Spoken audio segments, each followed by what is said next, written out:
Welcome, everyone present here and online. Today is, thank you. We have our study session before us today. It is now 2:49. Can we get started? See if, do we need attendance? We've got everyone here.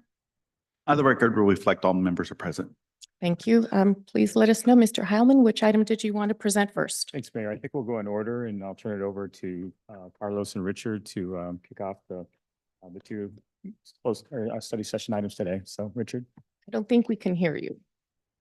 Sorry? I said, yeah, now I can hear you. Oh, now you can hear me? I see. We'll go ahead and go in order. I'll kick it over to Richard to kick us off with both of them since he and Carlos are handling them both. Good afternoon, Mayor and City Council. For the record, Richard Canoni, Director of Development Services. The item we wanted to bring forward today has to do with an update to the smoking ordinance.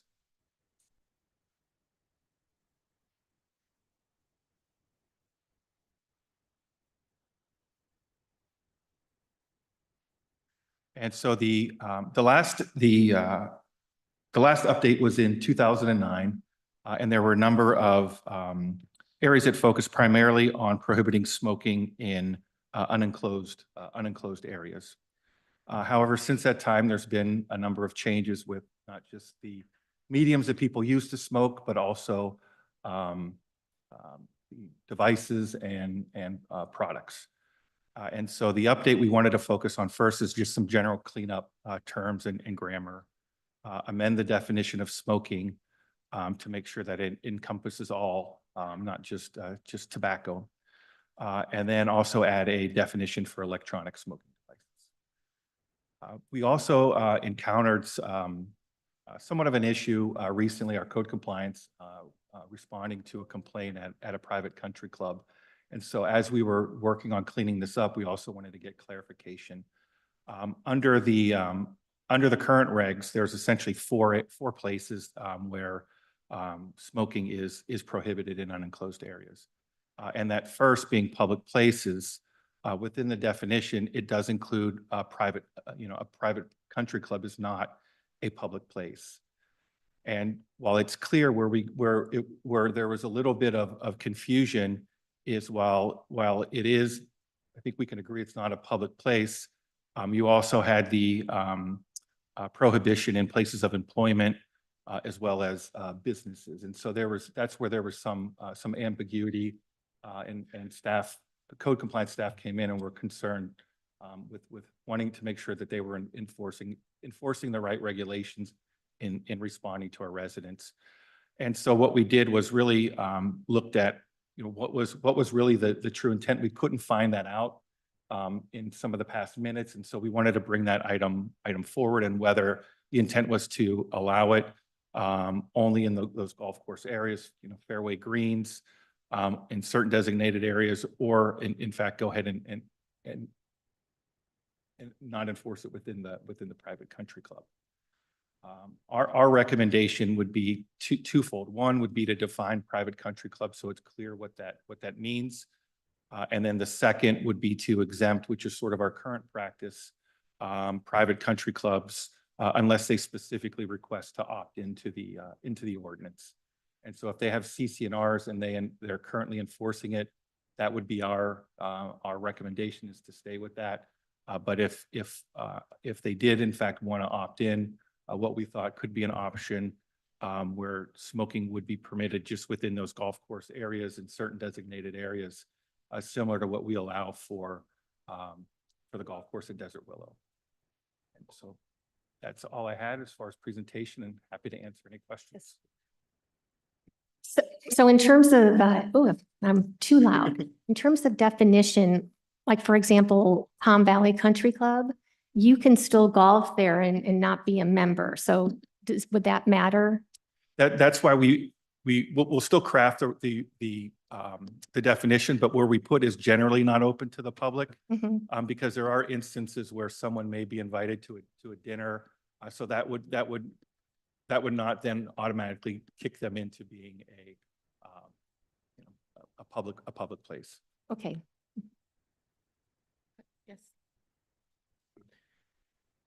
I have so many questions. Because so often an HOA has precedent, right, over our rules and regs, over the cities. So, and then I look at it and I go, well, it is a place of employment. And so you're imposing the smoke on an employee. So that's tough for me there. And I'm not in favor of smoking anywhere where you're going to impact someone else, quite frankly. But I'm just wondering how we find that, that we reconcile that. And the other thing I'd like to know is where do we allow, what are the guidelines on Desert Willow for smoking? I can pull up on the second one. I can pull those up in a minute. I do know we have it in the code. On the first question, and that's really where staff was struggling. A little bit more detail. The complaint that we received had to do with smoking outside of the restaurant area, where individuals were out there smoking all day long, and you had individuals inside, and obviously it carries through the door and through the windows, and so that's really where the complaint was coming in. Whether or not, that's why we had in there this opt-in certain designated areas, that what we would include is similar to what we have for all businesses and restaurants. I believe it's a 25-foot distance where you're prohibited from smoking from any entrance. It's 20 feet from a door, if I remember correctly, I think. Yeah, from the primary entrance. We forget so quickly. I would analogize this to many other health and safety requirements, which we do not allow private country clubs to exempt themselves from. We would not, even if it was an issue of state or federal policy, we wouldn't allow a country club to say, we're not going to have a handicap spots. That's the majority will at our country club. It's a free-for-all. There's a certain baseline protection that it's appropriate for government to assure on all premises that are collectively used. And it's now beyond question that secondary smoke is one of the most hazardous, pernicious, evil influences on health there is. So I can't imagine leaving it to the will of an HOA board whether members, much less employees, which is an even stronger case, are subjected to this. So personally, if the club wants to permit it out in the wide open spaces of the golf course, fine, but not in connection with buildings that are utilized apart from private residences. In those instances, I would make it subject to the generally applicable rules. I'm inclined to think of places like Eisenhower, where it says no smoking on this campus. So employees have to run on their break and go smoke across the street, but they're probably going to do it in their cars.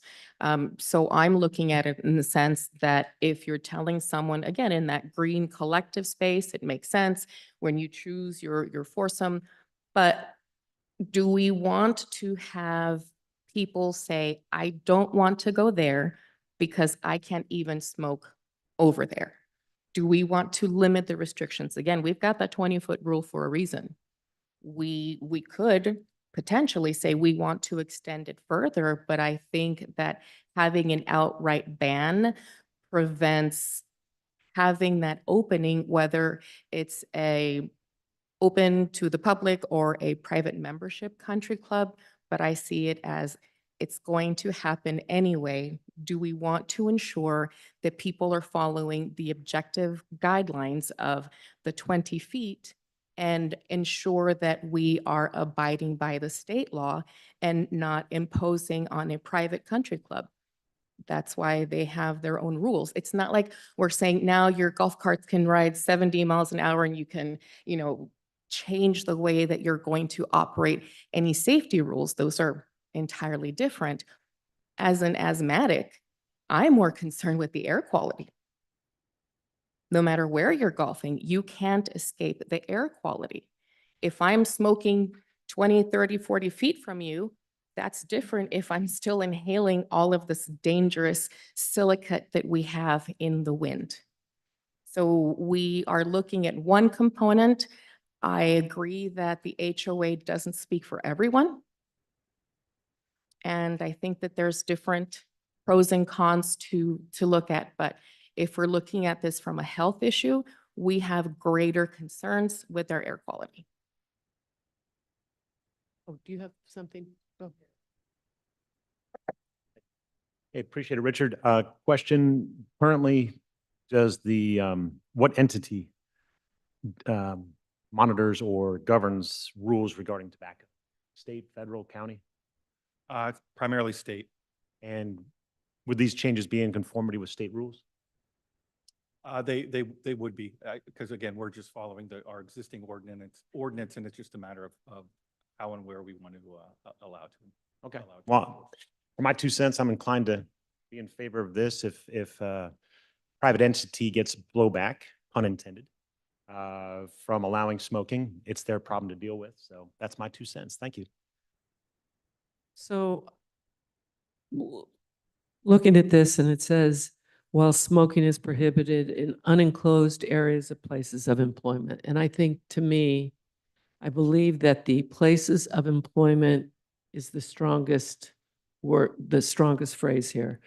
When you are exposing somebody to something as detrimental as smoke is, as we know it is, because they have chosen to have a job, to work, to show up, it's wrong. I think we should be, or I believe we should be defining using the places of employment as the definer, not is it a private country club? Is it a country club open to the general public?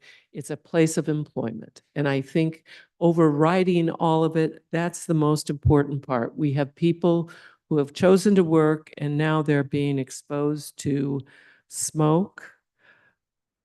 That's just wrong. So my feeling is, looking at this, listening to everything I've heard, it's about places of employment. And I would say that the country club falls under place of employment and therefore should be subject to the rules and regs that were put in place in 2009. I have a question. Councilmember Kelly. So looking at bullet point number 6, except in designated areas, you're still in support of the private country club to allow smoking in designated areas? I wasn't quite sure. Yes, I was, and I think Mayor Pro Tem Harnick has featured the most critical point. So yes, I was favoring application of general standards to country clubs, which are places of business. Okay, just wanted to make sure. Okay, thanks. I'm, again, trying to play devil's advocate here, always trying to get as much information on either side. We need the best information in order to make the best decisions. Would there be, again, with our city input, what would the consequences be? Would that HOA go running around and say, here's a citation, here's you got a $10 fee. Well, am I going to care and keep racking them up because I don't care and it's my right to do so outside? Or can we really enforce this in a on a country club. If that's the kind of definition or the issue at hand right now in looking at private country clubs. We already have the definition as places of employment. Again, as an asthmatic, before there was no rule, I would hold my breath and walk by. Now that there's that distance, I appreciate that I don't have to walk through it. But my decisions of what impact my health, even though I love what the American Lung Association does, this is a matter at hand of the private country clubs having the ability to regulate within themselves. And ultimately, we can say and have our opinion, and it would still be up to their governing entity to enforce it. How much of a bite can they really put behind it? So that's, again, devil's advocate.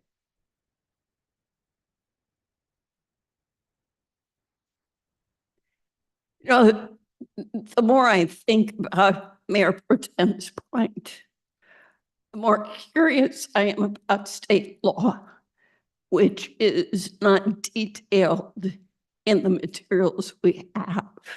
It's very hard for me to conceive of state law on smoking today exempting a workplace because it's in a private country club. So I'll just ask for a careful look at that before this comes back. I think following on that, I think that perhaps we should add to that. You can smoke wherever you want as long as it's not cannabis or whatever else. I think that if this is an issue of, was it specifically tobacco smoke? Was this cannabis? And I think that also changes the context. Smoking, health hazard, but at what stage are we looking to regulate?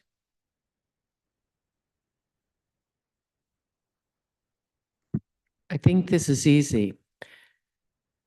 Employees should not be subjected to smoke. Those who choose not to smoke, and the more we try and define what substance it is they're smoking, the more we are going to catch ourselves. It's just smoke in general, that's inclusive. And we want to make sure that we don't try and nano manage this to the point where we hurt ourselves. With simply the statement of smoke, electronic smoking devices, these things that we're talking about here, in 2009, an electronic smoking device didn't exist. So let's not tie our hands with trying to name each and every type of smoke or smoking product. The fact is, we are talking about employees who, while they're working, may not smoke and now are being subjected to smoke. I think the right thing to do is make sure we are not subjecting people to a health hazard. I mean, this sounds like an OSHA issue to me, quite frankly. But we shouldn't be subjecting people who choose to work to smoke. It's really, I think, simple.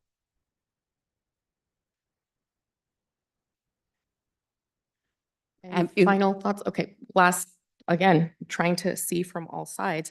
If an employee is taking a break, the smoker would still have to go further away. I am not looking at it in the sense of I'm taking my lunch break next to you and I'm going to smoke next to you. And in that case, I think that that is up to the employer to enforce with that individual. The employer has the ability and the right to say something to the person they've hired and have something in their handbook. What we're talking about here, again, is a country club's ability and place of employment, not the individual person being potentially reprimanded by their employer for not following something in the handbook. I don't see any further discussion. Mr. Heilman? Thank you. We'll make sure that we're in compliance with state. Yes, yeah, we'll study the state law with our city attorney and bring back a revised ordinance and trying to answer your questions. If there's anything else, please let us know once you get the materials. So. yeah, If go I ahead. may, Yeah. if I may just add a brief note, there are some areas where, of course, smoking is regulated by federal or state laws. And so to the extent that the city has code provisions that apply to smoking, the stronger of those three would always apply. So if there's a federal law, and the city regulation is more lax, then the federal or the state law would apply.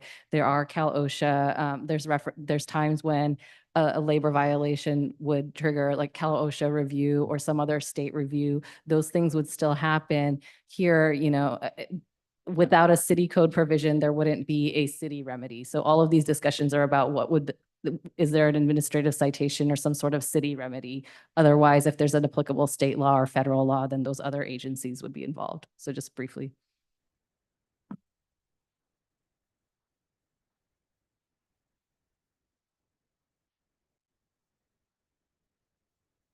Before we get started, I do have a comment card.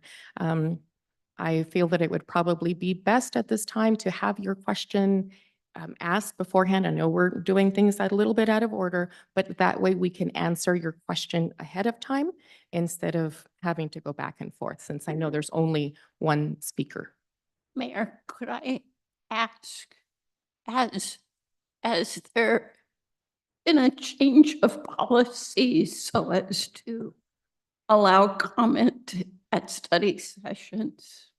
That is something that we have discussed with, or I have discussed with the city clerk, evolving since the beginning of, actually over the last few months. That has been ongoing, and we've actually had that discussion. What was it, about And 3 months ago? yeah, and the municipal code related to the conduct of meetings does have in study sessions that the mayor can allow for public comment at their discretion. Thank you.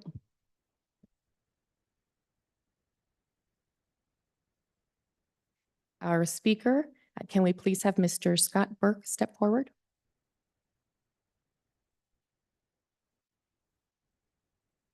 Good afternoon. My name is Scott Burke. I'm with Palm Royal Collective. We value our relationship with Palm Desert, and we are no strangers to regulations. We have successfully navigated every move we've made by educating ourselves with code, law, and good neighbor practices. And we aren't here to fight, we're here to defend ourselves. And we're not trying to fight the city, we're just trying to be good partners. We are in a position of creating revenue for the city, unlike any other business in town. We are a revenue generator for the city. As you know, 5% of all our sales is paid directly to the city of Palm Desert. And we're proud to pay that, happy and proud to pay that every month. The more customers that walk on our door, it means, the more customers that walk on our door, it means more revenue for the city as well. The issue right now we're talking about, and it's going to come up here, is our lighting that we put on our building. Our lights are professionally installed, look fresh, inviting, and modern. Since they've been installed, we've had much more business, and that's more revenue for the city as well. They are not neon, they're not tube lights. They are actually energy efficient LED string lights just affixed to our building instead of hanging.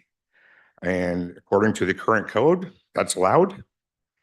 According to the new code, or the current code, lackluster, unprofessional lighting wrapped around columns and trees for the homegrown or amateur look, certainly not reflective of the upscale image of Palm Desert is known for, but that's allowed. So we're just looking to try to find out what we need to do to be in business and try to keep working with the city. We're not trying to cause any problems. We just want to do more business, give more money to the city as well, and find out why we're being singled out for these reasons. That's pretty much it. So I thank you for your time and hope we can get this resolved. Thank you. Thank you so much.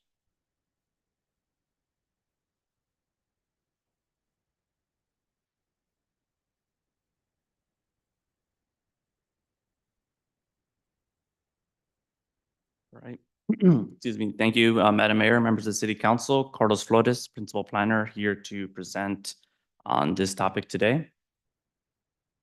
So why are we here today? So the topic that we are looking for direction on is exterior lighting within our city, specifically within commercial areas.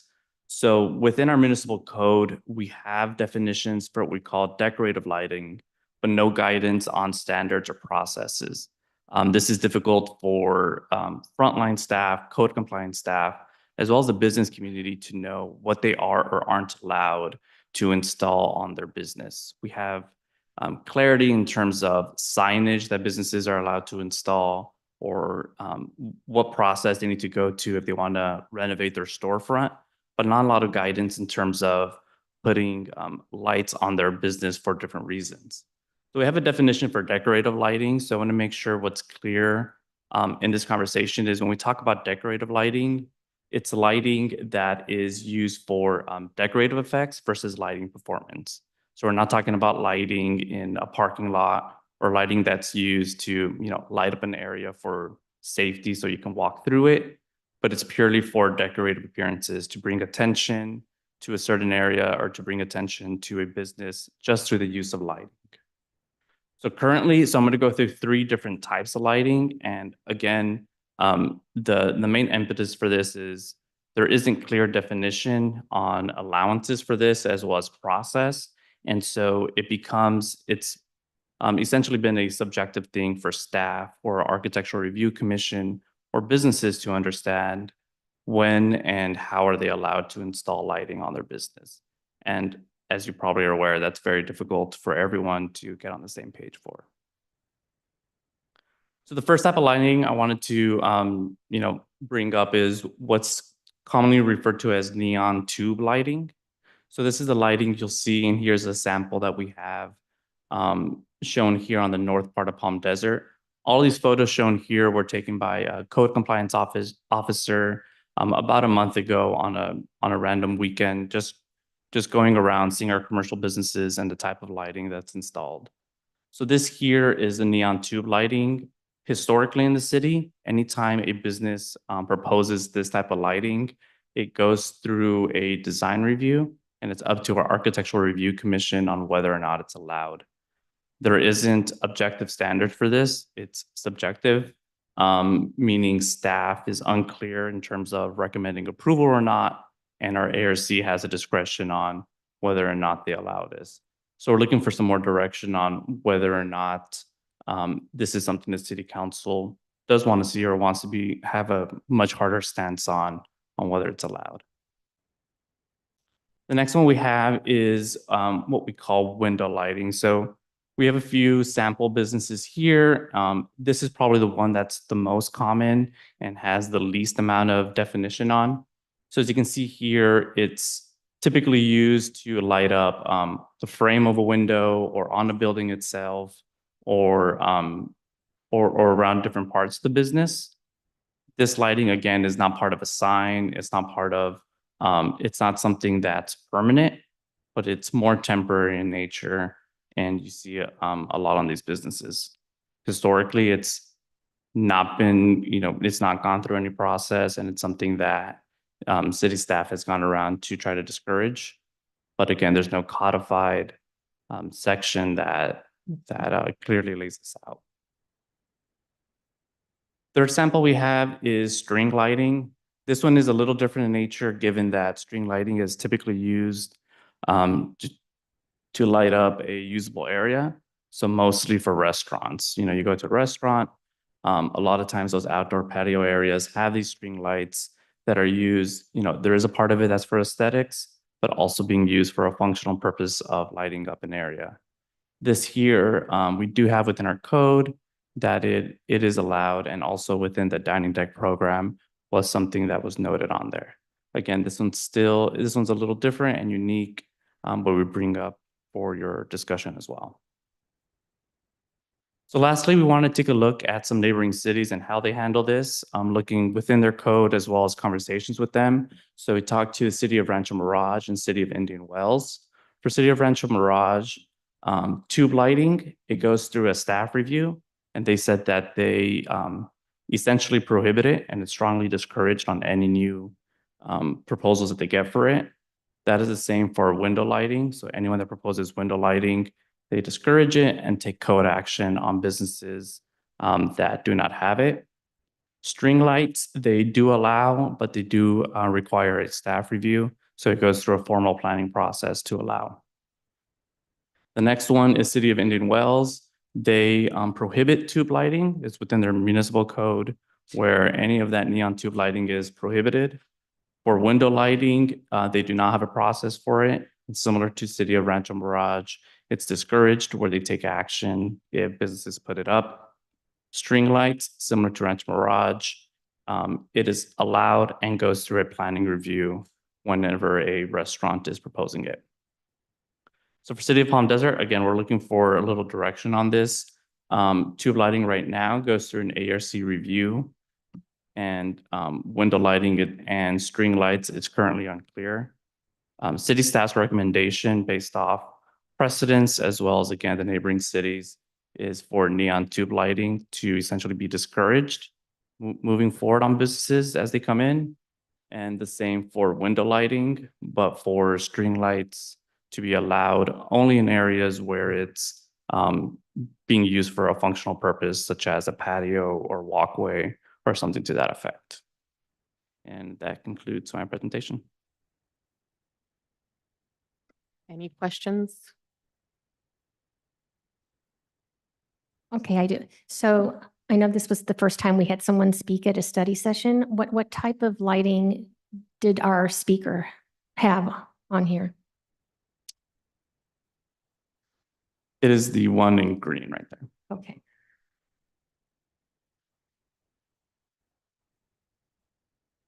Well, during our study sessions, we try to discourage the back and forth. That's why we have the card and why I wanted you to have the opportunity to ask your questions up front so we would have better context of what we are looking at.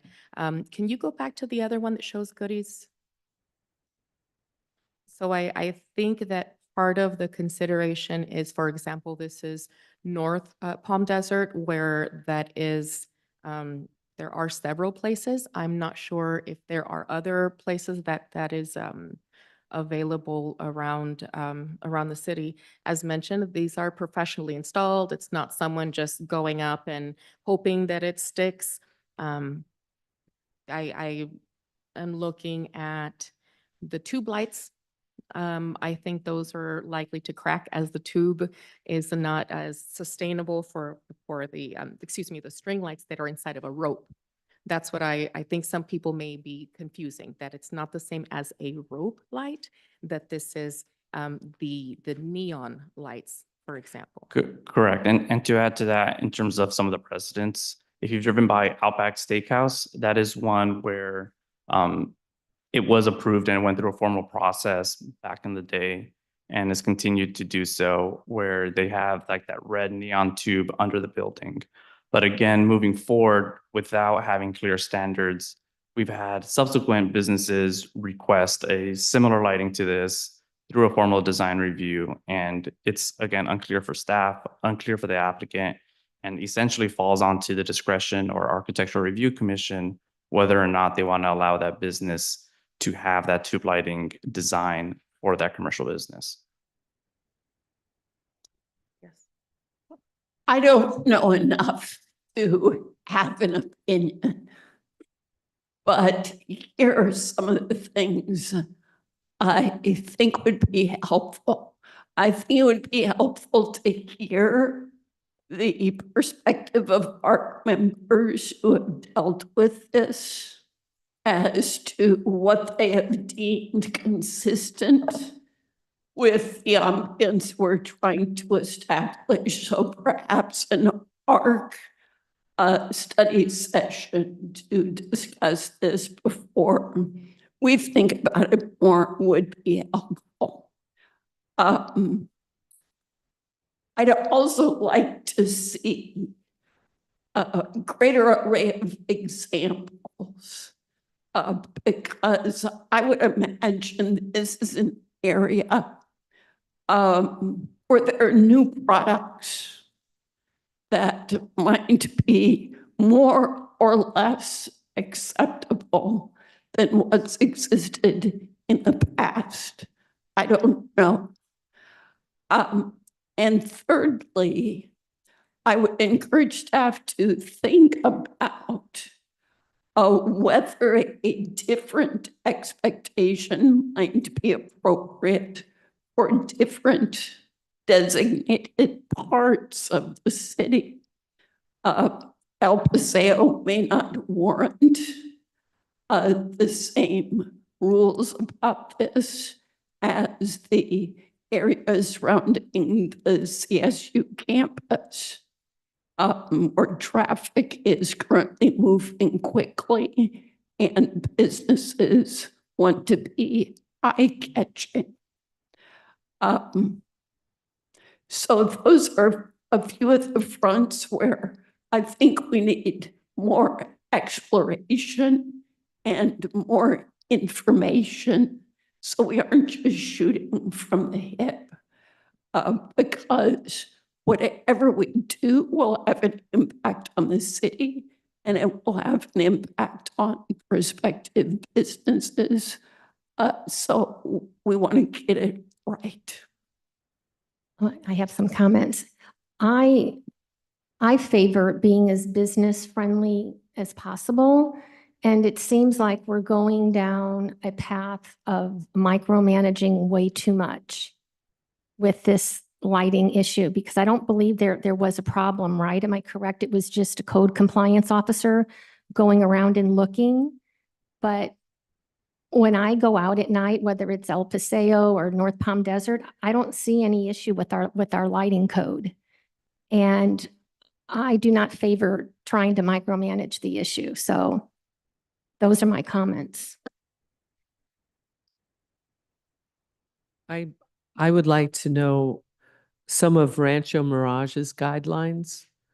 They do have some similarity with us, and they would probably be helpful for us to take a look at this. I'd like to understand how are we going to look at existing businesses? And I'd also like the opportunity, since I have this now, to go by these businesses at night, because, you know, we know that a photo doesn't always, especially when you're taking a picture of lighting, doesn't always show up accurately. So I would like that opportunity.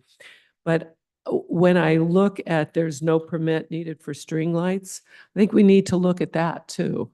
And I appreciate where it says on Rancho Mirage, there's staff review, and I understand there's staff review because it is very clearly set forth what their guidelines are. And I know that makes it easy for the staff, for the business owners, for the city, and for code compliance. So we want to make sure that that's easy enough for them. I certainly would like more information, and I do want to know how are we going to, if we change things, how do we deal with that? So it not only impacts possible incoming business, but it impacts our existing businesses. And we have to make sure we're considerate of that. So I'd like more information if I could before we go forward. Evan? I'm sorry, Councilmember True. No problem. Thank you. So Carlos, you said staff's recommendation is to discourage tube lighting and window lighting. Correct. Those are recommendation. How does that provide any clarity for business owners? And to me, discouraged just still leaves a lot of room for subjectivity among city staff or ARC. So how would that be an improvement over existing policy? So, you know, our recommendation was more about if council agreed with that we would come forward with a code amendment that prohibited in certain areas, right? Or looked at it to have very stringent requirements for it to come forward. So in terms of like lumens, length of the lighting? Lumens amount. For example, right now we have strict requirements on window signage in general, where it's a minimal amount they're supposed to have on there. So it'd be something like that. Right now it's open for window lighting, right? The amount that could be put on there. So to make it, our recommendation was putting something in place, a code in place that would make it rather strict and rather clear in terms of only certain areas where this could be in place, and it would not just anywhere on a business building. Yeah. I mean, I like the idea of predictability when businesses open up, so they know what to expect. And I know when I put signage on my building, there were limits on the amount of space I could in. It's all makes sense because you don't want to I mean, you want to have some uniformity throughout the city. So I'm in favor of having something that's codified, but I would like to see it relatively permissible. I mean, allow lighting and advertising. So again, for the purposes of a business owner being able to know what to expect when they open their business, that's the benefit. But I want to continue seeing some lighting, and that's my opinion. Thank you. Do you have any more comments? Okay. I am wondering if, and you said this is exclusively for commercial establishments, right? Yeah, we're talking about today's for commercial, right? So that's for anyone watching at home. This does not include your Christmas lights. This does not include your patio lights. This is specifically for businesses only. I think that when people are driving by in that transition from Rancho Mirage to Palm Desert, it's easy to say, hey, look, that's the bright one. I know that's the bright one. I know where I'm going. Goodies has been there on and off. It's a diner. A lot of diners have that kind of lighting. I think that the building that we're seeing off on the right, it's not the only business that's there. I mean, from what we could see there, there is a massage place. There's Castañedas around the other side. So it's not just one business that's there. They are highlighting the opportunity for, or giving additional economic opportunity for the people that would be drawn to that. So I think that, yes, we need to see something for the future. I think that people that have it there now, we can't go back and change the rules. It's not like it's an easy thing to do. You can't just paint over it. But I believe firmly that it would help staff to not come and say, well, you let them have it. Why are you doing this to my business and establishment? So I agree, as Councilmember Truby has mentioned, he's gone through the permits and the process and knew the clear issues. We've had someone say, how come you're making me change that extra 5 inches on my sign? That's what we have. That's the code. Those are the regulations. But for this, I think that we have a lot to consider, and I would encourage having strict definitions and discourage future ones. I think, as Council Member Nestande said, we should also take into consideration where this would be. The parts of Palm Desert that have not been built out, the commercial lots that we don't know what those owners may want or not in the future. Would we be putting them at a disadvantage? I think that, as we were talking about cannabis, if we're able to, excuse me, the smoking thing, and whether it's cannabis or smoking device and of which type, while we want to get specific, I think that's where we can have that, the regulations in place for future ones. So any additional comments or questions? Do you have anything else for us? Not on the study session. Thank you. Okay, perfect. Thank you. And we will be back. We've got closed session, or our meeting starts in another few minutes, right? Are we scheduled? No, for 4. I think the meeting starts at 4. The closed session was scheduled for 3:15. Okay. Perfect. Thank you.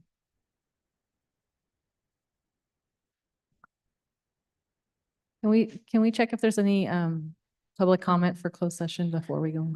That's what I was about to say. Since we still all have everyone present, we will be going into closed session, so we don't just go and head out. Do we have any comments, Mr. Clerk? No comments, and no comments on Zoom. Thank you. Having no comments for our closed session, we will recess and come back. Thank you.